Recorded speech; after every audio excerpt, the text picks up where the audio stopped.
You keep telling yourself you need more discipline, more willpower, more motivation, more grit. But that's exactly why discipline keeps slipping through your hands, because discipline was never meant to be a feeling you chase. It was meant to be a system you trust. And once you understand that one shift, everything changes.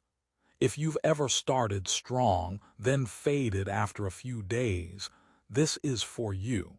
If you've ever planned a perfect week, then watched one bad morning destroy it, this is for you.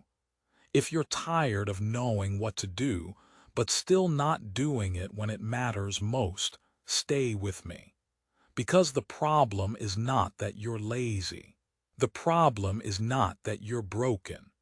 The problem is that most people are trying to build a disciplined life on top of unstable emotions. And emotions are not reliable. Motivation comes and goes.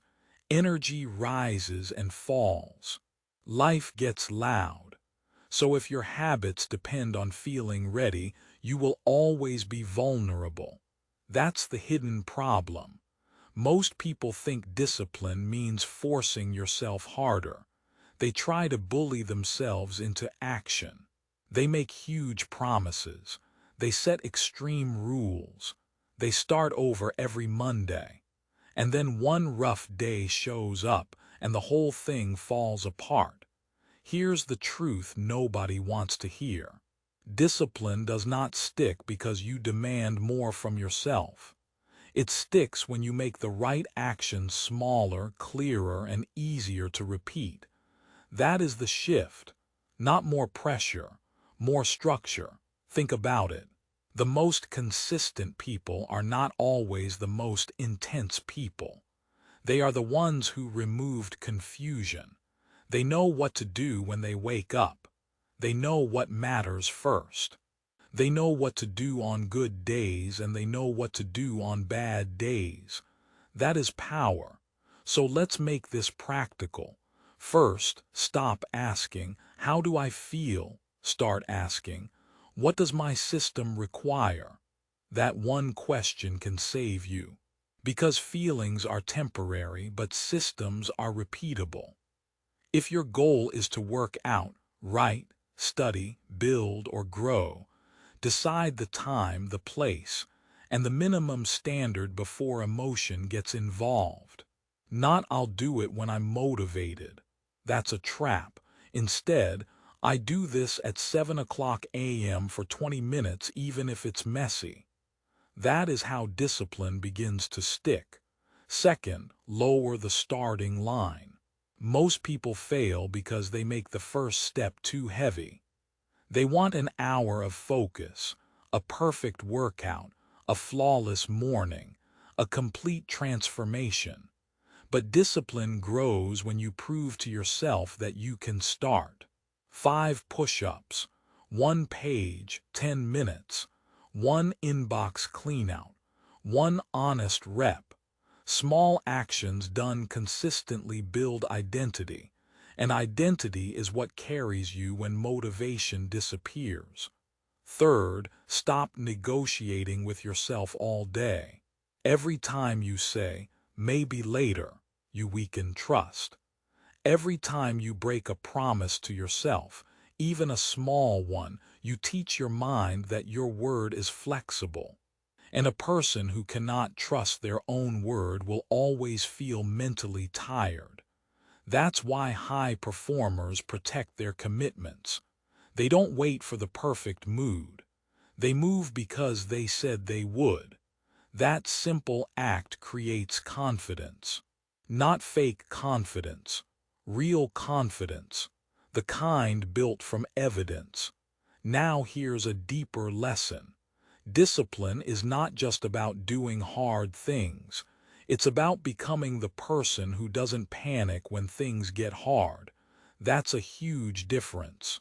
Anyone can look productive when life is easy. The real test is what you do when your plan breaks, your energy drops, or your results are slow. This is where most people quit too early. They expect progress to feel dramatic. But real growth is often quiet. It looks like showing up again after a bad day.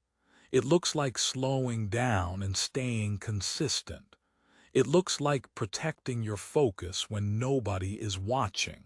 And that's why distractions are so dangerous. They don't just steal time. They train your brain to avoid effort. Every random scroll, every impulsive click, every escape from discomfort teaches your mind one thing: choose the easy path. That's why focus is a discipline issue, not just a productivity issue. So build guardrails. Put your phone away before the work begins. Keep your environment simple. Make the next right action obvious. Reduce the number of decisions you need to make, because discipline becomes easier when your environment supports it. But here's the part people miss. You will not always feel strong. There will be mornings when your mind feels heavy, days when progress feels slow, moments when you question yourself. That does not mean you are failing.